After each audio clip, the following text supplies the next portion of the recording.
Salut, bienvenue sur la chaîne qui vous aide à faire la différence entre la vérité et les erreurs.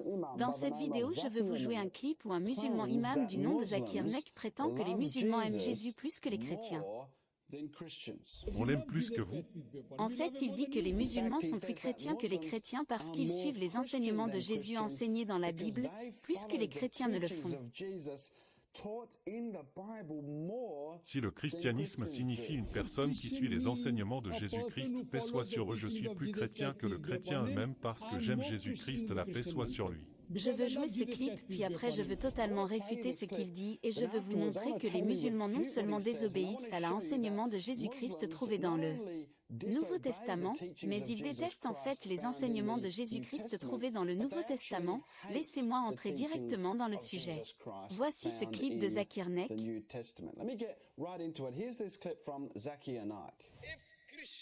Si être chrétien signifie être une personne qui suit l'enseigner les choses de Jésus-Christ la paix. Soyez sûr alors que nous les musulmans sommes plus chrétiens que le chrétien lui-même. La Bible dit que Jésus-Christ, la paix soit sur lui, a été circoncis le 8e jour. La plupart des chrétiens sont incirconcis alors que tous les musulmans sont circoncis. Le commandement de la circoncision a été donné à Abraham, Isaac et Jacob et à leurs descendants les enfants d'Israël et puisque Jésus était un juif, il est logique qu'il était circoncis mais nulle part dans la Bible il est demandé en dehors de ce groupe d'être circoncis. Donc son premier argument a échoué. La Bible dit dans le livre de Éphésiens chapitre 5 verset 18 « Ne buvez pas d'alcool ». Le livre d'Éphésiens n'a pas été écrit par Jésus, il a été écrit par l'apôtre Paul, et il ne dit pas vous ne pouvez pas boire d'alcool dans le chapitre 5 verset 18, il est juste dit que vous ne pouvez pas vous saouler, vous pouvez boire l'alcool sans se saouler. Dans le livre des Proverbes chapitre 20 verset numéro ne prend pas d'alcool. Les proverbes n'étaient pas écrits par Jésus non plus, il a été écrit par le roi Salomon au chapitre 20 verset 1. Il ne dit pas que tu ne peux pas boire d'alcool, c'est simplement un avertissement proverbial contre la consommation excessive d'alcool. La Bible dit dans le livre de Lévitique chapitre 11 verset 7 à 8. Deutéronome 14 verset 8 ne mange pas du porc. Le livre d'Isaïe chapitre 65 verset 2 à 5 ne mange pas du porc. Nous les musulmans ne mangeons pas du porc mais les chrétiens. Aucun de ces passages qu'il a cités n'a accent grave à voir quelque chose à voir avec les enseignements de Jésus. Ces enseignements font partie de l'ancienne loi testamentaire de Moïse. Mais les musulmans diront Jésus n'a-t-il pas dit qu'il n'est pas venu abolir la loi? Oui, c'est vrai. Il a dit qu'il n'était pas venu pour abolir la loi, mais pour accomplir la loi. C'est ce qu'il a dit, et quand il a dit ça passe un iota ou un titre passera, il a dit très spécifiquement jusqu'à ce que tout ait été accompli, et puisqu'il a accompli la loi de l'Ancien Testament est maintenant passée. Ceci dit, nous suivons les enseignements de Jésus et les apôtres dans le Nouveau Testament, nous ne suivons pas l'ancienne loi du Testament qui n'est plus. La Bible dit de porter le hijab, vous couvrez votre tête. Bible dit dans le livre du Deutéronome chapitre 21 chapitre. Il n'y a rien sur le hijab dans ce passage, n'a rien à voir couvrant vos cheveux dans ce passage. Il dit simplement qu'une femme ne doit pas porter ce qui appartient à un homme et un homme ne portera pas ce qui appartient à une femme, mais il n'y a rien sur le hijab islamique dans ce passage. Dans Timothée chapitre 2 verset 9. Ce passage fait partie de l'enseignement de l'apôtre Paul et il n'y a rien dans ce passage sur le port du hijab, dit simplement que les femmes doivent s'habiller modestement mais cela ne veut pas dire qu'ils doivent se couvrir la tête avec un hijab. Le 1er Corinthiens le chapitre 11 verset 5 et si les musulmans portent le hijab mais les chrétiens ne se couvrent plus la tête. Il cite des enseignements de l'apôtre Paul et dans ce passage il ne dit rien porter un hijab dont il parle. Que les femmes couvrent leurs cheveux quand elles prient ou prophétisent ne signifie pas qu'elles vont se promener en se couvrant tous les cheveux en tout temps. Donc, si chrétien veut dire une personne qui suit les enseignements de Jésus-Christ, paix soit sur lui, alors les musulmans sont plus chrétiens que chrétiens eux-mêmes. Il convient de noter là que Zakir Naik n'a pas cité Jésus une seule fois dans les passages cités. Il n'a pas cité Jésus une seule fois. Jésus, laisse-moi te lire ce que Jésus dit réellement et ce que Jésus enseigne réellement et je veux vous montrer que non seulement les musulmans désobéissent à ces enseignements de Jésus, mais en fait ils détestent ces enseignements de Jésus. Le premier est dans Luc chapitre 6 commençant à versets 27 et 28 il dit ceci mais je vous dis, à vous qui m'écoutez, aimez vos ennemis, faites du bien à ceux qui vous haïssent, bénissez ceux qui vous maudissent, priez pour ceux qui vous maltraitent. Vous comparez cela à l'enseignement de Muhammad Abbé Ad al-Mufrad livre 44 hadith 6. dit que le messager d'Allah peut que Allah le bénisse et lui accorde la paix a dit. Quand un juif te salue et te dit poison soit sur toi, dis aussi qu'il sur toi, donc comment? Diable, les musulmans peuvent revendiquer suivre les enseignements de Muhammad et suivre les enseignements de Jésus Allah en même temps? Jésus a très clairement dit béni ceux qui te maudissent quand quelqu'un te maudit, quand quelqu'un vous attaque avec son mot que vous les bénissez en retour, mais Muhammad dit quand quelqu'un dit qu'il y a du poison. Toi tu lui réponds et sur toi, c'est très différent des enseignements de Jésus. Permettez-moi de vous lire l'évangile de Matthieu chapitre 5 commençant au verset 43 jusqu'au verset 48. Nous lirons Jésus et nous comparons à ce que les partisans de Muhammad ont fait dans les hadiths. Disent cela dans l'évangile de Matthieu chapitre 5 début du verset. Vous avez appris qu'il a été dit, tu aimeras ton prochain et tu haïras ton ennemi. Mais moi, je vous dis, aimez vos ennemis, bénissez ceux qui vous maudissent, faites du bien à ceux qui vous haïssent, et priez pour ceux qui vous maltraitent et qui vous persécutent, afin que vous soyez fils de votre Père qui est dans les cieux. Car il fait lever son soleil sur les méchants et sur les bons, et il fait pleuvoir sur les justes et sur les injustes.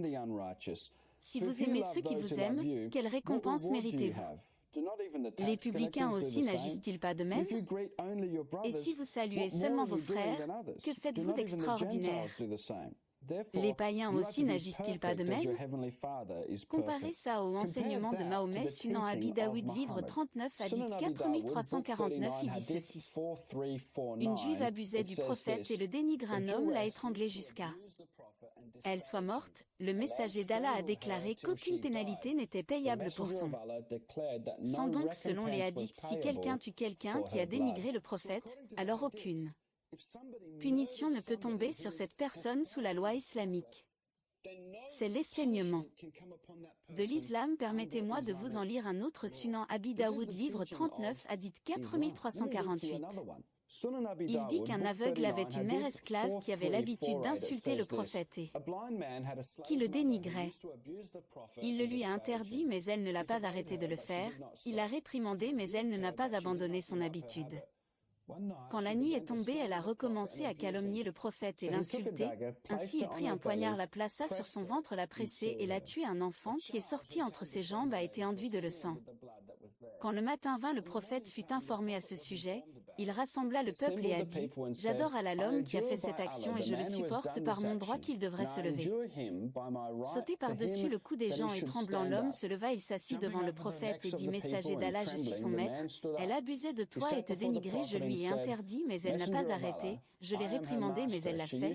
Elle n'a pas abandonné son habitude. J'ai 2 fils comme des perles d'elle et elle était ma compagne. Hier soir, elle a commencé à abuser et te dénigrer, alors j'ai pris un poignard mis sur son ventre et l'a appuyé jusqu'à ce que je la tuée. » Là-dessus, le prophète a dit, « Oh, soyez témoins, aucune représailles n'est payable pour son sang. » Selon les enseignements de l'islam, il est permis de tuer quelqu'un qui dénigre et calomnie Muhammad, même si cette personne est la mère de tes enfants. C'est l'islam et c'est ce que font les musulmans. Ce n'est pas seulement ce que les musulmans ont fait dans le passé dans les hadiths, mais c'est ce que les musulmans font dans les pays musulmans aujourd'hui par tout le monde. C'est choquant, ce n'est pas l'enseignement de Jésus. Jésus a enseigné l'exact opposé. L'autre différence entre les enseignements de Jésus et la pratique des musulmans est là. Le problème de divorce dans Matthieu chapitre 19 verset 9, Jésus a dit ceci. Mais je vous dis que celui qui répudie sa femme, sauf pour infidélité, et qui en épouse une autre, commet un adultère. Donc selon Jésus, le motif de divorce est l'immoralité sexuelle. Mais les musulmans ont toutes sortes de motifs pour le divorce et ils divorcent pour toutes sortes de raisons parce que c'est permis dans l'islam. Donc les musulmans ne peuvent prétendre aimer Jésus plus que chrétiens parce qu'ils ne suivront pas les enseignements de Jésus. Nous allons dire bientôt que les musulmans détestent réellement les enseignements de Jésus. Nous y reviendrons dans un instant. Le prochain passage je veux regarder est dans Matthieu chapitre 6 et nous pouvons voir que les enseignements de Jésus sur la prière sont très différents de l'enseignement des musulmans sur la prière. Matthieu chapitre 6 à partir du verset 5. Il dit ceci: lorsque vous priez, ne soyez pas comme les hypocrites, qui aiment à prier debout dans les synagogues et au coin des rues, pour être vus des hommes. Je vous le dis en vérité, ils reçoivent leur récompense. Mais quand tu pries, entre dans ta chambre, ferme ta porte, et prie ton Père qui est là dans le lieu secret.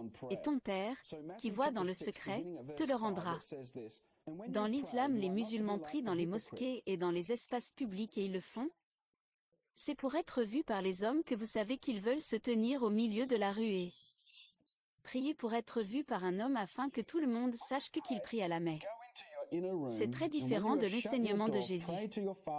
Jésus a dit « Regarde quand tu pries. Va dans ta chambre à l'intérieur, dans ta maison, sois seul avec Dieu et prie Dieu en secret. » L'une des grandes différences entre l'islam et le christianisme est la relation personnelle. Entre le chrétien et Dieu, il n'y a rien de tel dans l'islam. Vous priez un Dieu et vous venez à lui comme un esclave plutôt qu'un ami, comme c'est le cas dans le christianisme. Aussi, au verset 7, Jésus continue et dit « En priant, ne multipliez pas de vaines paroles, comme les païens, qui s'imaginent qu'à force de paroles ils seront exaucés. Ne leur ressemblez pas, car votre Père sait de quoi vous avez besoin, avant que vous le lui demandiez. » La plupart des musulmans ne parlent pas l'arabe, ils ne comprennent pas l'arabe. Certains musulmans le comprennent évidemment, ceux qui viennent de ces pays, mais la grande majorité des musulmans ne parlent ni, ne comprennent pas arabe, pourtant toutes leurs prières sont en arabe. Ça n'a aucun sens pour eux, ils ont juste à répéter les choses encore et encore, inutilement. Ils ne comprennent même pas ce qu'ils disent. Jésus interdit cette sorte de prière, puis au verset 9, il dit très spécifiquement « Voici donc comment vous devez prier. Notre Père qui es aux cieux, que ton nom soit sanctifié. » Vous avez remarqué, Abba Père, le terme Père, est strictement interdit dans l'islam. Les musulmans peuvent au mieux venir à Dieu comme esclaves selon les enseignements du Coran. Je veux partager avec vous un passage de plus, dans Luc 22 et nous verrons que les musulmans détestent absolument cela, ils détestent absolument cet enseignement de Jésus. Luc chapitre 22 verset 17 et ici Jésus célèbre la Pâque avec ses disciples et est sur le point d'initier la nouvelle alliance avec son sang. Laisse-moi te lire ceci, Luc 22 à partir du verset 17, il est dit ceci. Et, ayant pris une coupe et rendu grâce, il dit, prenez cette coupe et distribuez-la entre vous. Car, je vous le dis, je ne boirai plus désormais du fruit de la vigne, jusqu'à ce que le royaume de Dieu soit venu. Ensuite il prit du pain, et, après avoir rendu grâce, il le rompit, et le leur donna, en disant, « Ceci est mon corps, qui est donné pour vous, faites ceci en mémoire de moi. » Il prit de même la coupe, après le souper, et la leur donna, en disant, « Cette coupe est la nouvelle alliance en mon sang, qui est répandue pour vous. » Le Coran nie spécifiquement la substitution, l'expiation de Jésus-Christ. La Bible nous apprend que Jésus est mort sur la croix pour nos péchés, il a pris la punition que nous méritons, il a porté nos péchés sur lui sur la croix, et ici Jésus dit regarde le pain qu'il a rompu ce pain et a dit fais ceci en mémoire de moi. De la même manière il a pris la tasse et a dit c'est le sang de l'alliance, et cette phrase point le sang de l'alliance vient de l'Ancien Testament quand l'ancienne alliance a été instituée avec un sang d'un sacrifié. Un sacrifice d'animal, et ici Jésus dit qu'il a versé son sang pour les siens pour instituer un nouveau pacte et nous devons manger ces éléments. Manger le pain et boire le vin est un souvenir de ce que Jésus-Christ a fait pour nous sur la croix. Les musulmans ne feront jamais ça et ils détestent cet enseignement. Parce que le Coran dit que Jésus n'est donc pas mort. Quand les musulmans disent qu'ils aiment plus Jésus que les chrétiens, ils mentent. Quand ils disent qu'ils sont plus chrétiens que chrétiens, ils mentent. Zakir Naik est un menteur. Et tu sais quoi? Je pense qu'il sait que c'est un mensonge. C'est un imposteur. Zakir Naik a été réfuté dans cette vidéo. J'espère que vous aimez cette vidéo. Si c'est le cas, s'il vous plaît pensez à vous abonner. Donnez-moi un coup de pouce, appuyez